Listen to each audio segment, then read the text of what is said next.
पिछले अध्याय में आपने देखा कि पुरुषोत्तम मास की महिमा सुनकर राजा दृढ़धनवा का हृदय भक्ति से भर गया था। लेकिन अब उनके मन में एक नया प्रश्न उठ रहा था। आखिर इस पवित्र पुरुषोत्तम मास में कौन कौन से नियमों का पालन करना चाहिए? क्या केवल व्रत रखने से ही भगवान प्रसन्न हो जाते हैं, या फिर कुछ ऐसे रहस्य भी हैं जो इस व्रत को पूर्ण बनाते हैं? महर्षि वाल्मीकि अब राजा को ऐसे नियम बताने वाले थे जो मनुष्य के जीवन को बदल सकते हैं। आइए सुनते हैं पुरुषोत्तम मास महात्म्य अध्याय 22। कथा प्रारंभ।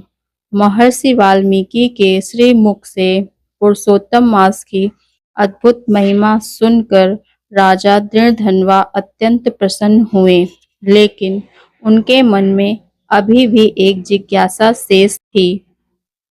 उन्होंने हाथ जोड़कर कहा, हे गुरुदेव, आपने इस मास की महिमा तो बताई, परंतु कृपा करके यह भी बताइए कि इस मास में व्रत करने वाले भक्त को कौन कौन से नियमों का पालन करना चाहिए। राजा की विनम्रता देखकर महर्षि वाल्मीकि मुस्कुराए और बोले, हे राजन, तुमने अत्यंत कल्याणकारी प्रश्न पूछा है। वाल्मीकि जी बोले, यह मास केवल भूखे रहने का नाम नहीं है, यह आत्मा की शुद्धि का पर्व है।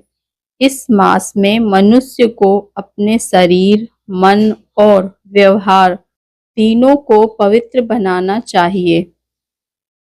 राजा ध्यान पूर्वक सुनने लगे। पहला नियम, ब्रह्म मुहूर्त में जागना। महर्षि बोले, जो व्यक्ति पुरुषोत्तम मास में सूर्योदय से पहले उठता है और भगवान का स्मरण करता है, उसके जीवन से अंधकार दूर होने लगते हैं। प्रातः स्नान करके भगवान विष्णु का ध्यान करना चाहिए। दूसरा नियम, भगवान पूजन।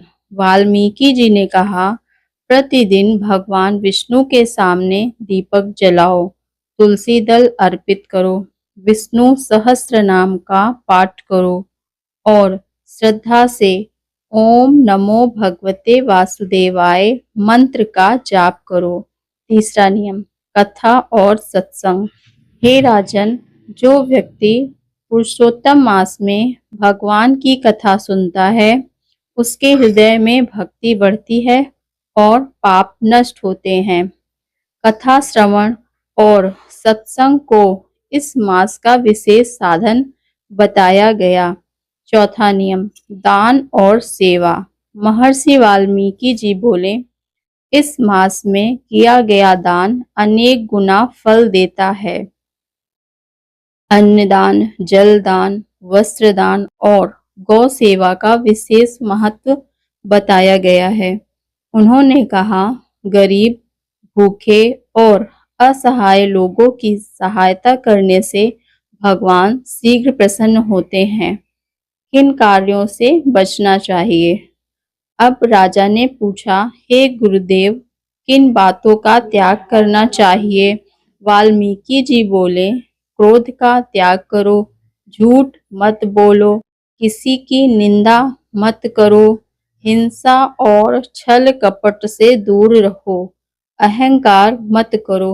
उन्होंने कहा कि इन दोषों से भक्ति का फल नष्ट हो जाता है। पुरुषोत्तम भगवान की कृपा। फिर महर्षि बोले, हे राजन, जो भगवान इस मास में संयम, भक्ति, जप, दान और सेवा करता है, उस पर स्वयं पुरुषोत्तम भगवान की कृपा बरसती है। उसके जीवन के कष्ट दूर होते हैं, घर में शांति और समृद्धि आती है और अंत में उसे परम गति प्राप्त होती है। इस प्रकार महर्षि वाल्मीकि ने राजा दृढ़धनवा को पुरुषोत्तम मास के नियम और आचरण बताए। राजा ने निश्चय किया कि वे इन सभी नियमों का पालन करेंगे और प्रजा को प्रेरित करेंगे। भक्तों, अध्याय 22 हमें सिखाता है कि केवल व्रत रखना पर्याप्त नहीं है। सच्ची पुरुषोत्तम व्रत तब पूर्ण होता है जब हमारे विचार, वाणी और कर्म पवित्र होते हैं। कमेंट में लिखें, जय श्री पुरुषोत्तम भगवान। अगले अध्याय 23 में एक नई और प्रेरणादायक कथा आपका इंतजार कर रही है। जय श्री हरि।